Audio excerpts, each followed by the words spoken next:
As vítimas do regime militar e a reparação econômica do Estado brasileiro aos anistiados políticos. É este o tema da edição do Grandes Julgamentos do STF de hoje. Nós temos o direito de, com total e absoluta liberdade e responsabilidade, de impor à autoridade o respeito ao nosso direito. E isso nós soubemos fazer muito bem à nossa época, embora tenha nos custado exílio, cadeia e morte. A anistia não é um favor do Estado, é uma justa reparação pelos graves danos que causou. Você vai ver que as vítimas do regime militar, aquelas pessoas que sofreram perseguições políticas, torturas e até mortes, e tiveram a condição de anistiado político reconhecida pelo governo brasileiro, essas pessoas ou as famílias deverão receber indenização do Estado em até 60 dias, quando houver previsão orçamentária. Ou, no máximo, a União deverá incluir o valor na previsão orçamentária do ano seguinte. É uma grave omissão por parte da União. A inexistência de recursos deve ser real, deve ser demonstrada de forma transparente e esclarecedora. Por se tratar de cidadãos cujos direitos foram preteridos por atos de exceção política. E que gravita o tema desse dedo em torno da dignidade da pessoa humana, que hoje é o centro axiológico do sistema jurídico constitucional, eu não vejo como não acompanhar o relator. O regime militar foi o período da política brasileira em que os militares governaram o país de 1964 a 1985. A época ficou marcada pela criação de vários atos institucionais que estabeleceram a censura, a perseguição política, a supressão de direitos e garantias, a falta total de democracia e a repressão aos que eram contrários ao regime. As vítimas da ditadura militar foram as pessoas que, de alguma forma, resolveram enfrentar o sistema. Neste período, os estudantes, os intelectuais, engajados políticos, jornalistas, foram as principais vítimas. O presidente da Associação Brasileira de Anistiados Políticos, a ABAP, escritor e jornalista Saulo Gomes, está entre as vítimas. A minha luta era de um cidadão, de um idealista, de um jornalista, que, modéstia à parte, tinha muita coragem, creio que muita coragem para enfrentar os problemas difíceis, principalmente trabalhando no jornalismo investigativo. E a minha vontade de verdade era ver o direito respeitado a todos nós. E não estou arrependido de tanto que lutei. Em consequência do meu trabalho na Rádio Marinque Veiga, sem nunca ter sido filiado a nenhum partido político, eu fui ameaçado de morte, perdi companheiros, alguns presos, outros torturados, muitos mortos. Eu consegui fugir, salvei minha vida me refugiando no Uruguai. Depois de alguns meses de exílio no Uruguai, voltei para o Brasil e fiquei 1 ano e meio preso, respondendo a 13 inquéritos policiais militares. Aos 88 anos de vida e 60 no jornalismo, Saulo Gomes é autor de vários livros, entre eles publicações sobre vítimas da ditadura militar. Saulo, que teve a anistia reconhecida pelo governo brasileiro, hoje representa milhares de anistiados políticos e vítimas que ainda tentam a reparação do governo. Tenho a alegria de ver que a minha associação, a Associação Brasileira de Anistiados Políticos, continua sendo respeitada no seu trabalho, fazendo com que se respeite os direitos de muitos daqueles milhares e milhares de brasileiros que foram presos, torturados e que perderam seus empregos e que tiveram irreparáveis prejuízos na sua atividade profissional. Mesmo 40 anos depois de ter sido preso, Saulo conta que as marcas são eternas. Ele ainda lembra com clareza dos momentos de dor, de angústia e de incertezas dentro da cadeia. O barulho do ferrolho na porta do xadrez é uma coisa triste e lamentável que nós guardamos no nosso ouvido durante muitos e muitos anos. Cadeia é cadeia.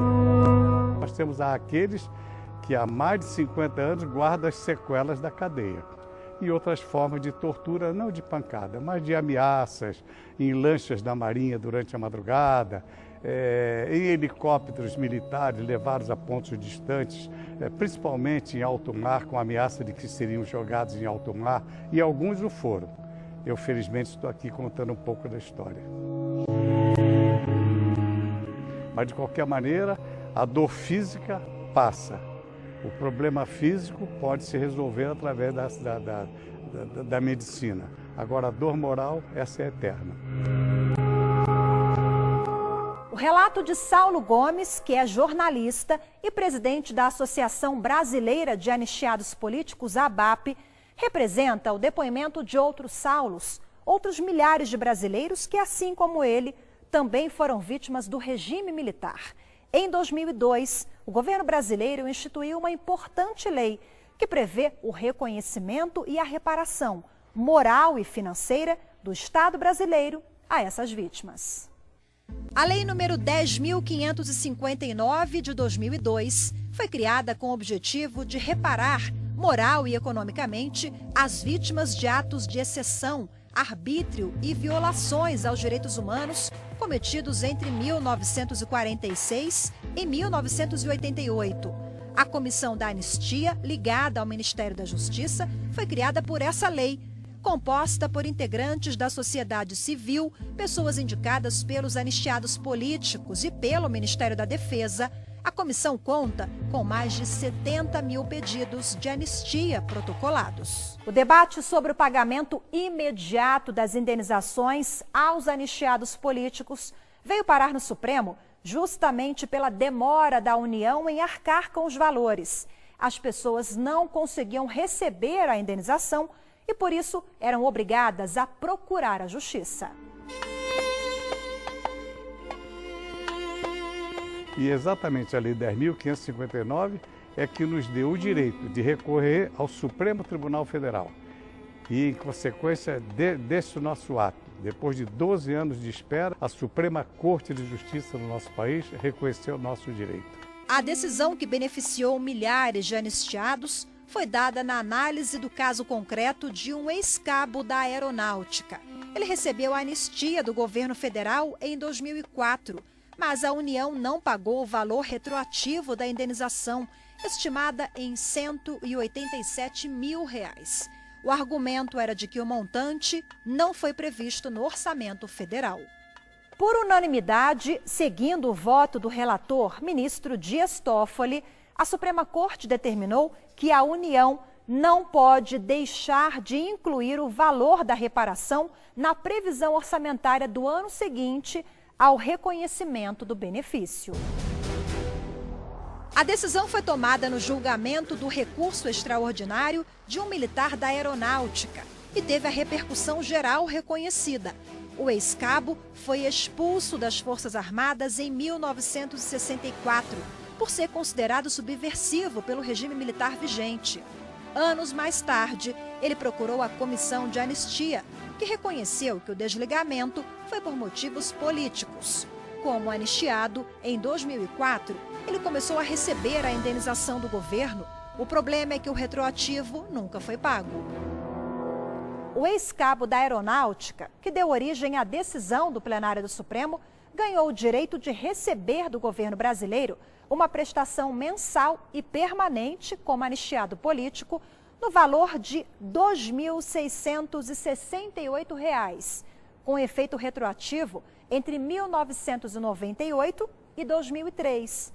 O valor vinha sendo depositado mensalmente. O problema é que o retroativo, que somava cerca de R$ 187 mil, nunca foi pago.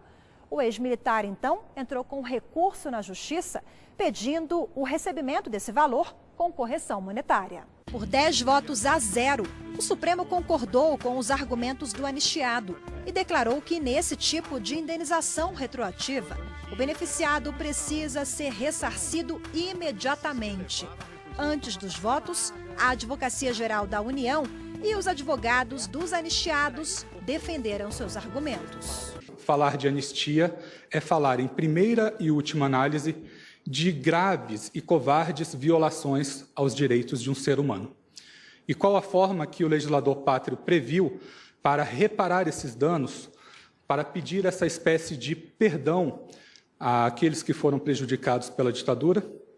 O legislador trouxe, no artigo 6º, parágrafo 6º da Lei 10.559, a atual Lei de Anistia, a previsão de uma indenização em prestação mensal e com 5 anos de retroativo. E o artigo 12, parágrafo 4º dessa mesma lei, estabelece que essas obrigações devem ser cumpridas no prazo de 60 dias. A anistia não é um favor do Estado, é uma justa reparação pelos graves danos que causou. Pessoas perderam seus sonhos, seus empregos, seus anos de permanência aqui no Brasil, suas famílias e suas próprias vidas para um bem maior, para uma democracia. O relator ministro Dias Toffoli foi favorável ao pagamento imediato no caso concreto. No voto, ele citou a Lei 10.559, de 2002, que estabelece que nas requisições e decisões do Ministério da Justiça referentes aos processos de anistia política deverão ser cumpridos no prazo de 60 dias. Não se visualiza, no presente caso, afronta ao princípio da legalidade da despesa pública ou às regras constitucionais que impõem limitações às despesas de pessoal e concessões de vantagens e benefícios pessoais, já havendo precedente desta Corte nesse sentido. A recusa de incluir em orçamento o crédito previsto na Portaria 84/2004 do MJ afronta o princípio mesmo da dignidade da pessoa humana, no caso concreto destas anistias, por se tratar de cidadãos cujos direitos foram preteridos por atos de exceção política, foram admitidos com anos de atraso pelo poder público, não podendo esse se recusar a cumprir a reparação econômica reconhecida como devida e justa pelo Parlamento e depois, posteriormente, no caso concreto, por procedimento administrativo instaurado com essa finalidade. A inexistência de recursos deve ser real, deve ser demonstrada de forma transparente e esclarecedora. Não basta que a União alegue que decisões judiciais poderão levar a administração a uma exaustão orçamentária. A exaustão já deve estar presente. A indisponibilidade de caixa deve ser situação presente e não mera possibilidade futura, o que deve ser analisado em cada caso. Subscrevo a percepção do eminente relator no sentido de reconhecer que aqui há uma grave omissão por parte da União no cumprimento dos deveres que derivam da Constituição e da legislação atinente à matéria. Cabe à União o dever de pagar àqueles cujo direito restou reconhecido em exercício financeiro no qual se previu ação orçamentária para o pagamento de indenizações. E, quando menos, portanto, quando não há previsão, o dever de planejar a inclusão no exercício financeiro seguinte do passivo de indenizações posteriormente reconhecidas, a fim de abarcar o sentido de disponibilidade orçamentária previsto no artigo 12, parágrafo 4º da Lei 10.559 de 2002. Eu observo que a decisão foi de 2004 e o valor em questão é de R$ 187.481,30. Portanto, passados 12 anos, determinar que ainda se inclua isso em precatório a essa altura, eu acho que faria má justiça do caso concreto. Os americanos gostam de dizer que hard cases make bad law. Portanto, talvez aqui não se queira criar uma regra geral para o caso concreto. Quer dizer, existe a previsão do pagamento imediato, que foi a ordem. Eu acho, como disse o ministro Fachin, que deve ser incluído no orçamento, e, em não sendo, a última alternativa seria o precatório, solução que, nesse caso concreto, me parece extremamente injusta, sobretudo se considerarmos que se trata de uma pessoa que tem 78 anos e que está esperando há mais de 12 anos. Sobre o possível recebimento do valor das indenizações retroativas em forma de precatórios, conforme sugeriu a União, o ministro Teori Zavascki avaliou que não faz sentido submeter a precatórios os débitos que não decorrem de uma decisão judicial, e sim de um procedimento administrativo. O precatório diz respeito a condenações judiciais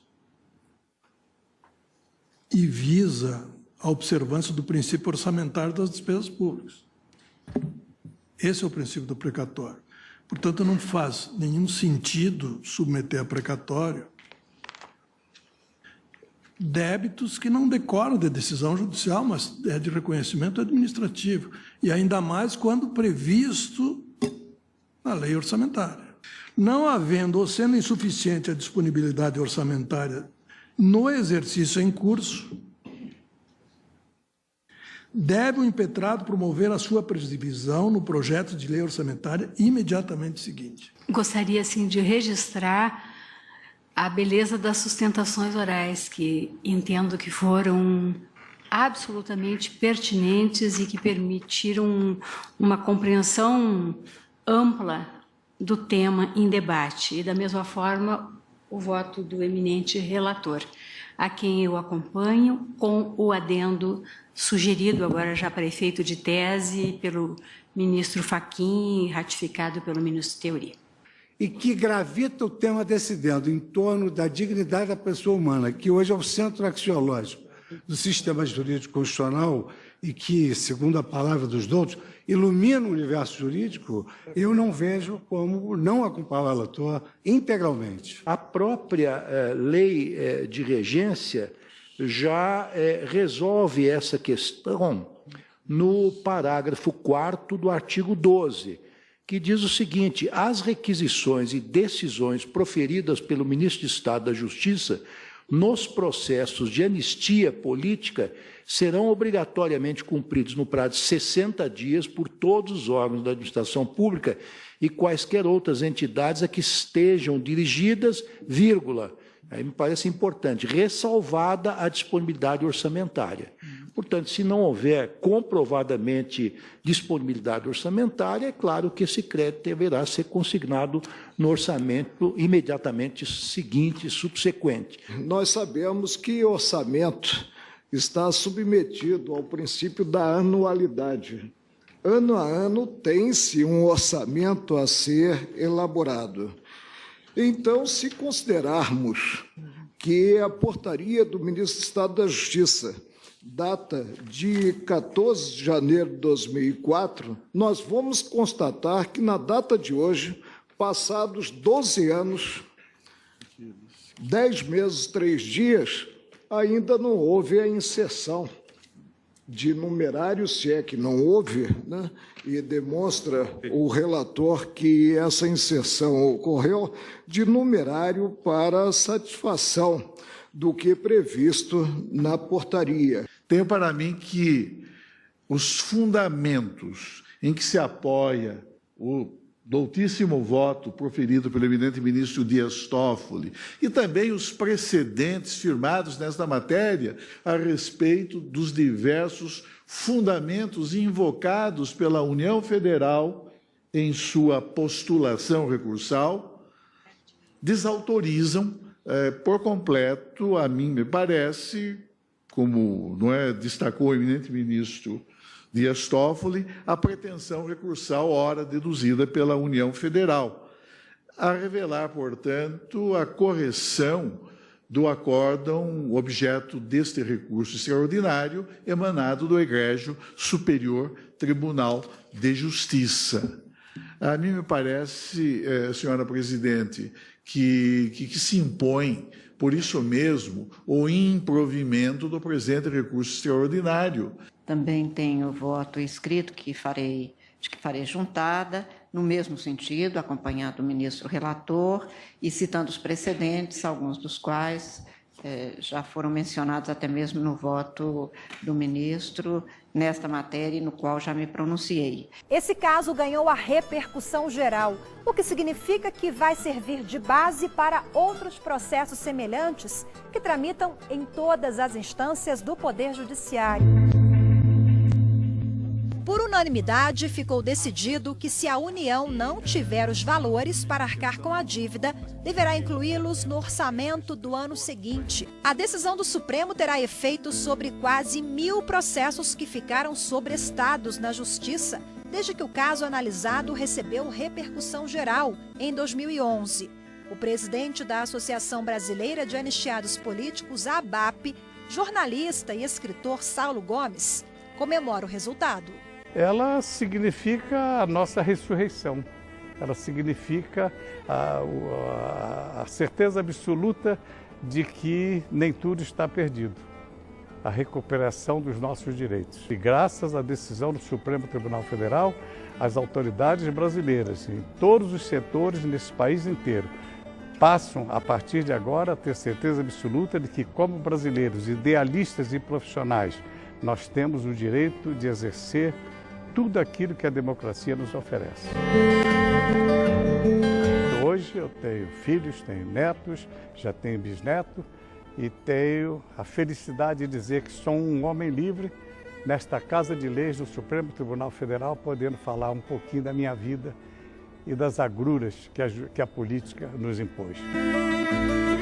Que a liberdade seja permanente para o nosso país, mas acima de tudo com responsabilidade.